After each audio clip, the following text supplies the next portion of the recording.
In today's video, we will be looking at two horrifying caving stories that went horribly wrong. The first story involves a terrifying incident where the human body is contorted in ways it was never meant to endure. The second is equally suffocating and intense. As always, viewer discretion is advised. On December 27, 2003, a group of 8 boys from the San Antonio Boys Village, along with 2 counselors, trekked toward Boy Scout Cave in Florida.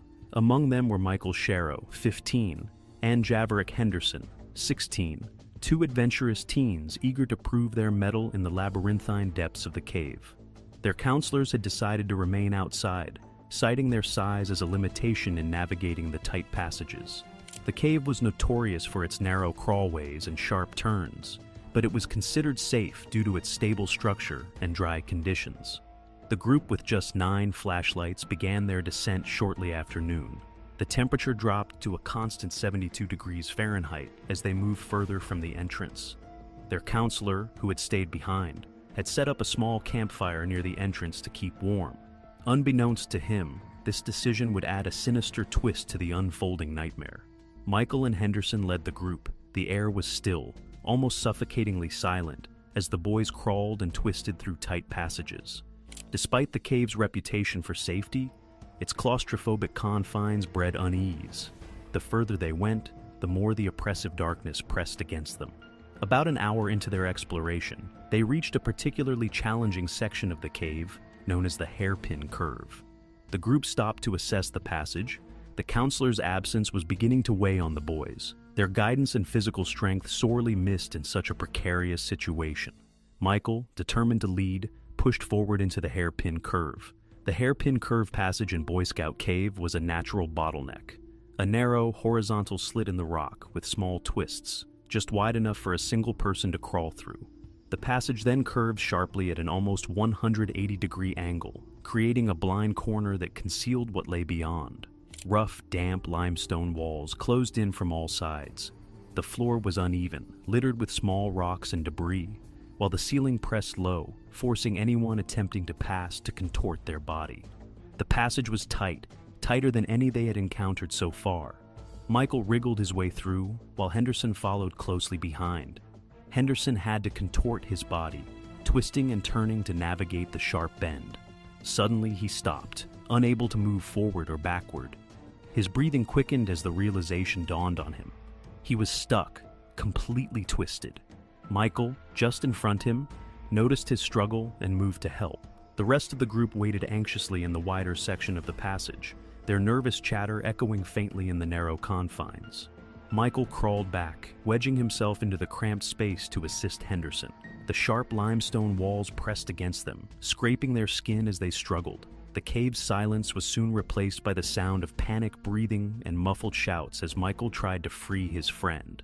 The effort was exhausting, the confined space sapping their energy and making every movement a battle. Henderson's body twisted unnaturally, wedged tightly in the unforgiving cave walls. Sharp edges dug into his ribs and hips, sending jolts of searing pain with every slight movement. His limbs' awkward bend sent relentless pressure on his entire body, making him feel as though the cave itself was crushing him alive. As the minutes turned into an hour, Michael began to feel the effects of the cold and exertion. Despite the cave's relatively mild temperature, the boys' bodies were losing heat rapidly due to their lack of movement and the constant contact with the cold limestone. And suddenly, the worst started happening. Michael's vision blurred, his muscles weakening as he continued to push and pull in an attempt to free Henderson. Without warning, Michael collapsed, his body slumping against the narrow walls. Panic surged through Henderson as he realized his friend was unconscious. Trapped and unable to move, he could only shout for help, his voice echoing through the passage. The boys waiting in the wider section of the cave were thrown into chaos. They scrambled to assess the situation, their flashlights flickering as batteries began to wear thin. The group realized they were in over their heads. With Michael unconscious and Henderson stuck, their initial bravado turned to fear. The air felt heavy, amplifying their dread. Some of the boys began to panic, convinced the fire outside was consuming the oxygen. They decided they needed to get out at any time. The lack of oxygen will further make the situation for everyone. Every single one of them was now on borrowed time. No one wanted to leave Michael and Henderson behind, but they had no choice. Realizing they couldn't free their friends on their own, they made the difficult decision to leave Michael and Henderson behind and crawl back to the entrance to call for help. Outside, the counselors were oblivious to the unfolding disaster. When the boys reached them, out of breath and wild-eyed, he could barely explain what had happened. The counselors extinguished the fire immediately, their faces pale with realization. One of them immediately called 911, while the other decided to go back and comfort the boys, their attempts overshadowed by the gravity of the situation. Within an hour, rescue teams arrived at the scene. The first responders were experienced cavers, but even they understood the challenges ahead. Boy Scout caves' tight passages were infamous, and navigating them while carrying equipment added another layer of difficulty. Reports of potential oxygen depletion added a sense of urgency. Inside the cave, the rescuers found the group huddled together, their faces pale and streaked with tears. The air was thick with fear and the imagined threat of suffocation. The rescuers reassured the boys while assessing the situation.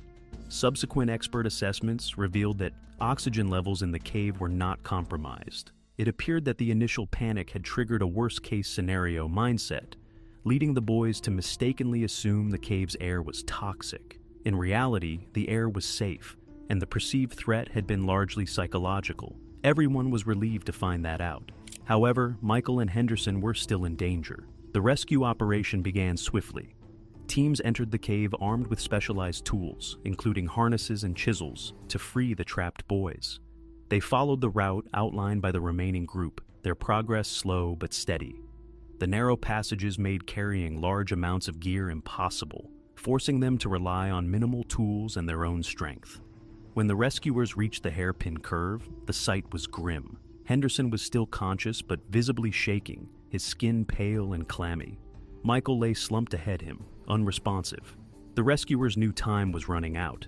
Hypothermia was setting in. Despite the cave's 72-degree temperature, prolonged exposure to the rock and the lack of insulation had sapped their body heat. Henderson's speech was slurred, his movements sluggish, while Michael's shallow breathing signaled a critical state. The rescuers worked methodically, first assessing the situation before attempting to free Henderson. They used chisels to widen the narrow passage, each strike of the tool echoing ominously through the cave. The tight space made maneuvering difficult, forcing the rescuers to contort their bodies in ways that mirrored the boys' earlier struggles. It took over an hour to free Henderson. As he was pulled from the hairpin curve, he let out a sob of relief, though his body remained stiff and trembling. The rescuers quickly wrapped him in a thermal blanket and began the arduous task of moving him through the narrow passages toward the surface. With Henderson safe, attention turned to Michael. His condition was critical, his unconscious state a stark reminder of the dire situation. The rescuers worked with renewed urgency, chiseling away at the rock to create enough space to extract him. Every second felt like an eternity as they fought against the unyielding limestone. After nearly 2 hours, they finally freed Michael. His body was cold to the touch, his pulse weak but present. The rescuers carefully secured him in a harness and began the slow process of carrying him to the surface. The narrow passages made every step a challenge, the rescuers' bodies aching as they navigated the labyrinth. When they finally emerged from the cave, the scene was one of relief and urgency. Emergency medical teams were waiting, their equipment ready to combat the effects of hypothermia. Michael and Henderson were rushed to the hospital, where they received immediate treatment. Both boys were alive, but severely hypothermic. For Michael, it took an entire day for him to regain consciousness. In the end, the counselor's decision to stay outside the cave, though made with good intentions, had left the boys without critical guidance. The lack of proper equipment and preparation had turned a simple exploration into a life-threatening situation. The next story involves a more experienced caver, facing a predicament he never imagined. On the morning of February 11th, 1998, a sharp chill through the Tennessee woods persuaded James Lewis, Alan England, Daryl Moore, and Jerry Olson to prepare for their caving expedition. Olson had recently discovered a cave during a ridge-walking outing and invited his seasoned companions to join him in exploring it. Known locally as Weatherly Well, the cave entrance presented an immediate challenge, a narrow 9-inch wide slot that led 4 feet down, barely wide enough for one person to fit through at a time, before opening into a 7-foot drop into a larger passage, followed by a 10-foot drop. The group gathered at the entrance, inspecting the narrow slot. The opening, wet, claustrophobic, and congested, seemed to draw them into the Earth's icy maw. From the surface, they could see the initial drop, a steep descent into dark shadow. The passage beyond was supposed to twist like a corkscrew, creating an almost claustrophobic visual that suggested little room for error. Despite their collective experience, the cave's configuration demanded precise mapping of their approach. The group laid out their gear carefully, double-checking ropes and handlines. It was clear the slot would only allow a single explorer to enter. Alan England, the oldest at 63 but still remarkably fit and the smallest of the group, volunteered to venture inside. With the rope secured above ground as a handline, England prepared himself to descend into the narrow slot. The entrance, a mere 9 inches wide, was a daunting challenge even for someone of his slight build. It allowed one person at a time. Taking a deep breath, he began to contort his body, his ribs compressing as he maneuvered into the tight space. Every inch of his descent was a battle against the unyielding stone, his clothing catching on the damp, moist walls. By the time he slipped through the slot, his shirt and pants were soaked, his chest heaving from the effort. The descent that followed was less challenging, aided by gravity. The rope provided a steady guide as he lowered himself carefully into the chamber below. The 7-foot drop opened into a slightly larger passage, allowing him to stretch his cramped limbs for the first time. His headlamp then pointed towards the next section, which was just below him, another 10-foot drop, leading further into the cave's depths. England paused, letting the silence settle around him. The beam from his headlamp revealed more of the cave's layout. A network of twisting passages punctuated by sudden, sharp drops. As much as he wanted to explore further, England recognized the risks of venturing deeper alone. The 10-foot drop below required additional rope work, and without a partner to assist or secure him, the potential for disaster was too high.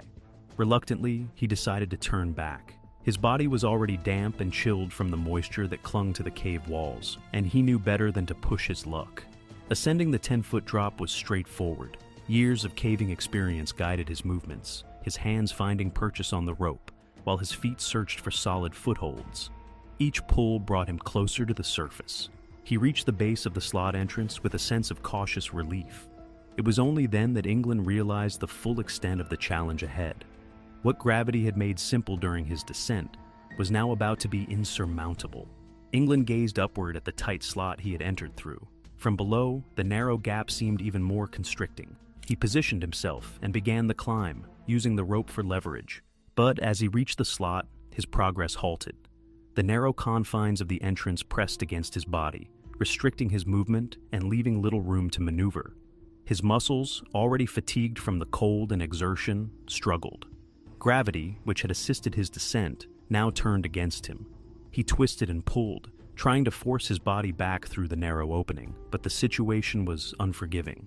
The slot was tighter than he remembered, and each attempt to push through only left him more fatigued. His clothing, soaked from the wet rock, clung to his skin, making each movement heavier and more laborious. From above, Lewis and Moore noticed England struggling. They tried pulling on the rope to assist him, but the tightness of the slot offered no room for leverage. Each tug seemed to wedge him further into the rock, pinning him in place. The expedition turned into an agonizing nightmare as England's strength began to wane. His hands trembled from cold and exhaustion, and the realization that he was trapped began to weigh heavily on him. The slot was merciless, its unyielding rock pressing against him like a vice. The temperatures inside the cave were already low, and since it was winter, the cold air from the entrance turned the already frigid conditions into a battle against hypothermia. England's soaked clothing clung to his body like ice, sapping his remaining warmth. He shivered uncontrollably, his breath coming in shallow gasps. The narrow confines of the slot restricted even his ability to expand his chest fully, leaving him with the sensation of being slowly suffocated by the cave itself. Lewis and Olson scrambled to provide what aid they could. They lowered extra clothing and a thermos of warm drink to England, hoping to stave off the cold. England forced himself to drink, trying to fight from the freezing grip of the cave, but his situation remained dire. As time went by, he finally called out everyone saying, "He can't do this anymore, and they need to get help as soon as they can." Lewis and Olson wasted no time. Hiking back to Olson's house, they called the East Tennessee Cave Rescue Team, relaying England's plight. Within 2 hours, the rescuers arrived at the scene, a team of highly skilled cavers equipped with specialized tools and techniques. By the time the team reached England, he had been trapped for nearly 5 hours.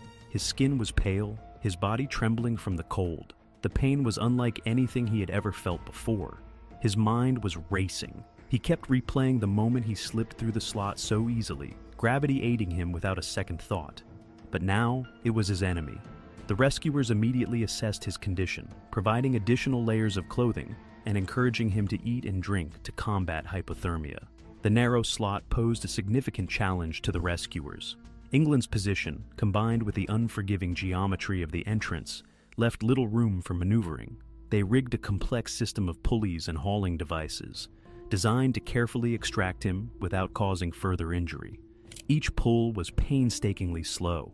England gritted his teeth against the pain as the cold rock pressed into his body, scraping against his chest and shoulders. The rescuers worked methodically, their every movement calculated to avoid worsening his predicament.